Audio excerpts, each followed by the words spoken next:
Radhe Radhe. My channel में आपका स्वागत है। लास्ट वीडियो में आपने सीखा था कि सिस्टम ऑफ लीनियर इक्वेशंस क्या होता है, उसके सॉल्यूशन से आप क्या समझते हैं। फिर आपको बताया था कि सिस्टम को दो पार्ट्स में कैटेगराइज किया जाता है, होमोजीनियस एंड नॉन होमोजीनियस। ठीक है, फिर नॉन होमोजीनियस के लिए भी हमने कुछ पॉइंट समझे थे। तो आज हम इसका केस 1 डिस्कस करेंगे, when the non homogeneous system of linear equation has a unique solution. ठीक है, लेकिन इसको सीखने से पहले आपको पता होना चाहिए कि एक्लोन फॉर्म क्या होती है और एक्लोन फॉर्म के थ्रू हम रैंक कैसे निकालते हैं किसी मैट्रिक्स का। यदि आपको नहीं आता और आप सीखना चाहते हैं तो प्लेलिस्ट में जाके देख लीजिएगा, उसका सेपरेट वीडियो बना हुआ है, लिंक मैं आपको डिस्क्रिप्शन में प्रोवाइड कर दूँगी। ठीक है, तो चलिए हम स्टार्ट करते हैं। देखिए, आपको जो गिवन इक्वेशन है, सिस्टम ऑफ इक्वेशंस आपको दे रखा है, तो सबसे पहला काम हम क्या करते हैं, ऑगमेंटेड मैट्रिक्स लिखते हैं। क्यों लिखते हैं? जैसे मैंने आपको ये बताया था ना कि सबसे पहला काम क्या होता है, रैंक निकालो मैट्रिक्स ए की और उसकी ऑगमेंटेड मैट्रिक्स की। ठीक है, तो ऑगमेंटेड मैट्रिक्स हमने लिख ली।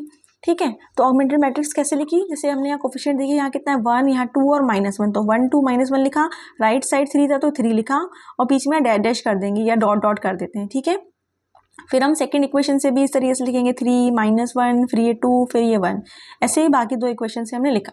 तो ये क्या कहलाती है, ऑगमेंटेड मैट्रिक्स। ठीक है, तो अब हम क्या करेंगे, हमें क्योंकि रैंक निकालना है तो हम इसको रोकलन फॉर्म में कन्वर्ट करेंगे। ठीक है, सबसे ईजी वही होता है कि रोकलन फॉर्म में आप कन्वर्ट करें और आप वही करेंगे, नॉर्मल फॉर्म में मत कर देना।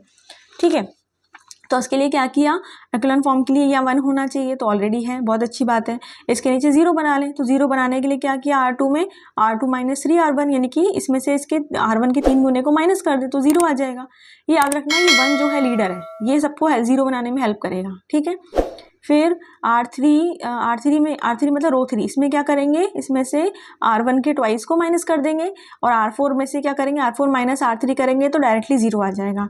तो देखिए, जब आप ये करेंगे तो क्या मिलेगा, पहले तो first row as it is रहेगी, तो ये हो जाएगी 1 2 -1 और ये आ जाएगा राइट साइड आपका 3। फिर यहाँ हो जाएगा आपके पास 0, ये हो जाएगा -7, फिर ये हो गया 5 और इधर आ गया आपका -8। ठीक है, फिर नेक्स्ट रो में देखें तो ये हो जाएगा 0, ये हो गया -6, फिर 5 और -4। ठीक, थर्ड में देखें डायरेक्टली माइनस कर रहे हैं, तो ये क्या हो गया 0 और ये हो जाएगा -3 और 2 और इधर हो गया -4।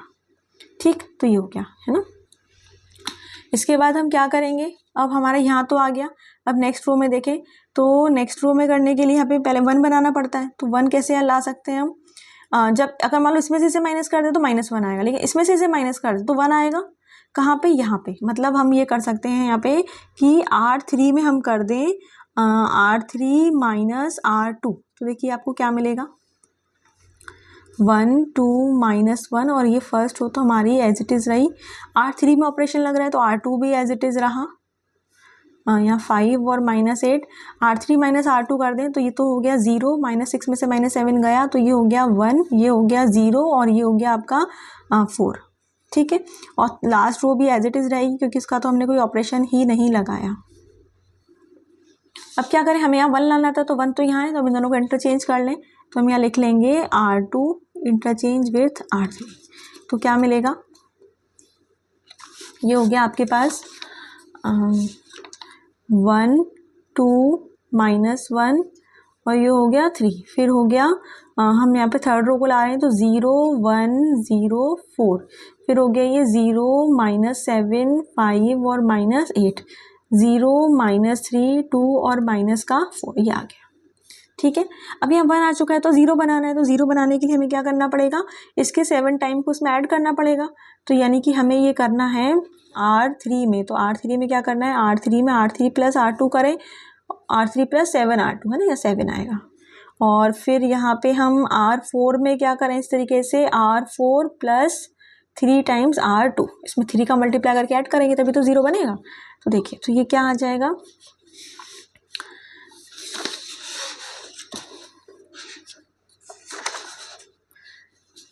तो देखिए ये क्या आएगा, फर्स्ट रो तो एज इट इज़ रहेगी हमारी 1 2 -1, ये 3, फिर 0 1 0 4 और अब यहाँ पे ये हो जाएगा आपका 0 0 और ये हो जाएगा आपका 5, ठीक। और यहाँ पे क्या आ जाएगा, यहाँ पे आ जाएगा आपका, क्योंकि 7 से किया है तो 28 और ये हो गया 20, ठीक है।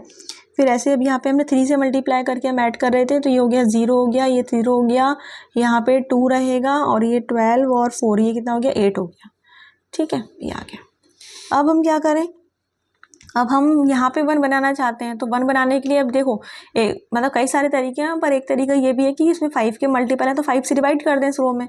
तो हम ये कर दें, अगर R3 में 1/5 R3, तो क्या मिलेगा आपको, ये हो जाएगा 1 2 -1 3 0 1 0 4 0 0 1 और 4 और ये हो जाएगा 0 0 2 8, ठीक है, ये आ गया।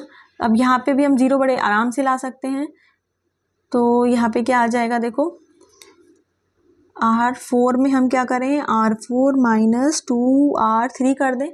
हमेशा उसका ऊपर वाला जो लीडर है उसी की हमें हेल्प लेनी होती है, तो R3 में है इसका लीडर 1, तो उसकी हेल्प ली हमने। तो अब हमारे पास क्या आ जाएगा, 1 2 -1 और ये हो गया 3, इधर हो गया 0 1 0 4 0 0 1 4 और ये हो जाएगा 0 0, ये हो गया 0 और ये 2 4 8 और 8 0, ये आ गया, ठीक है। तो ये क्या हो गया, रोकलन फॉर्म में रिड्यूस कर लिया हमने। अच्छा, अब क्या करना है, अब मेन बात ये है, तो देखिए अब इसमें इसने स्टेप्स में क्या बताया था कि आप फाइंड करो rank of A and rank of augmented matrix. तो ये कंप्लीट जो है ये ऑगमेंटेड मैट्रिक्स है आपके पास। तो रैंक कैसे निकालते थे, रैंक का मतलब क्या होता है, नंबर ऑफ नॉन जीरो रोज, है ना। रॉन्ग इसमें क्या देखते हैं हम, नंबर ऑफ नॉन जीरो रोज देखते हैं। तो अब क्या करें, जब हमें रैंक ऑफ किसकी देखनी है, ए बी की, ऑगमेंटेड मैट्रिक्स की, तो ये कितनी आ गई, नॉन जीरो रोज कितनी है 3, तो 3 आ गई, ठीक है। अब बात आती है कि रैंक ऑफ ए कैसे निकालें, तो क्या हम फिर से रोकलन फॉर्म लगाएंगे, नहीं, इसी से करेंगे। देखिए ए की मैट्रिक्स क्या है, ए की मैट्रिक्स मिल जाएगी, राइट साइड छुपा दो। हमने ये ए वाला लिखा था पार्ट, ये बी होता है ना, उसको छुपा दो। तो ए की मैट्रिक्स किससे मिलेगी, लास्ट कॉलम को छुपा देंगे तो एक ही आ जाएगी रैंक। तो इसमें क्या करें, इसमें कितनी नॉन जीरो रोज है 3, तो रैंक ऑफ ए भी क्या हो गई 3। तो रैंक ऑफ ए निकालने के लिए आपको कुछ अलग से नहीं करना, बस मतलब एक्लोन फॉर्म नहीं लानी, क्या करना है, सिर्फ लास्ट कॉलम को छुपाना है। तो लास्ट कॉलम को छुपा दो और नंबर ऑफ नॉन जीरो रोज देख लो कितनी आ रही है, तो वो आपकी क्या बन जाती है, रैंक, ठीक है, रैंक ऑफ ए। तो दोनों की रैंक आ गई, तो ये दोनों सेम आ गई। अब देखो क्या कर, तो देखिए हमने दोनों फाइंड करे और हमारी दोनों की रैंक सेम आ गई। तो जब हम इस रास्ते पे यहाँ गए तो हमें क्या पता चला कि सॉल्यूशन एग्जिस्ट करता है एंड सिस्टम इज कंसिस्टेंट। तो इसको हम लिखेंगे, आप जब क्वेश्चन करेंगे तो आप लिखेंगे कि दोनों सेम आ गई ना, rank of A B and rank of A both are same equal. तो दिस इम्प्लाइज सिस्टम, ये लिखने के नंबर होते हैं, नहीं लिखेंगे तो मार्क्स कम हो जाते हैं। सिस्टम इज कंसिस्टेंट, है ना, सॉल्यूशन एग्जिस्ट, इससे पहले लिखना चाहिए था solution exist, system is consistent, ठीक है। अब क्या बात हुई, अब क्या करें, तो जब ये दोनों आ गए इक्वल, तब ये देखो कि ये दोनों आपस में तो बराबर है, क्या ये एन के बराबर है, एन क्या है, नंबर ऑफ वेरिएबल्स। तो वेरिएबल्स हमारे केस में कितने थे, अभी एक्स वाई जेड 3 ही थे ना, तो एन की वैल्यू 3 है ना। तो आपके पास जो नंबर ऑफ वेरिएबल्स हैं या नंबर ऑफ अननोन्स हैं वो भी कितने हैं, 3 हैं। Number of unknowns n equal to 3 है, ये रैंक भी 3 है। तो उसका मतलब ये हो गया कि जो रैंक ऑफ ए है और रैंक ऑफ आपकी ए बी है और n है, ये तीनों ही क्या इक्वल है और किसके बराबर है, 3 के। अगर ऐसा है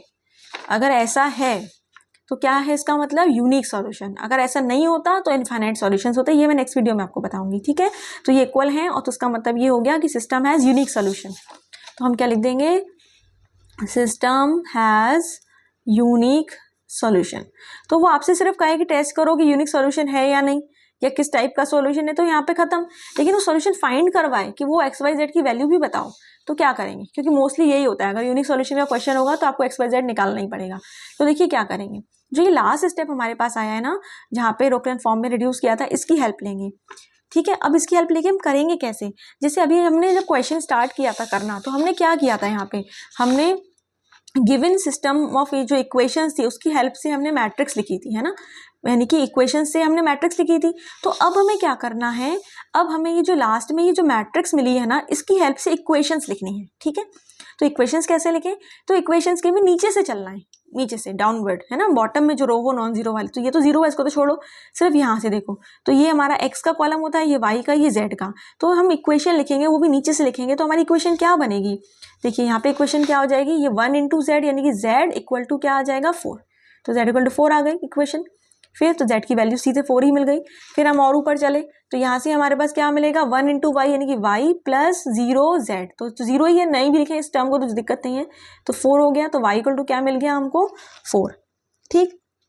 अब हम और ऊपर चले तो यहाँ से इक्वेशन क्या बनेगी हमारी, x plus 2y minus z equal to 3, x plus 2y minus z equal to 3। तो अब इसमें हम क्या करें, y और z की वैल्यू पुट कर दें, तो हमें x की वैल्यू मिल जाएगी। तो क्या आएगा, x, y की वैल्यू क्या थी 4, तो ये हो गया 8, z की वैल्यू भी 4, तो ये हो गया 4 इक्वल टू हो गया 3।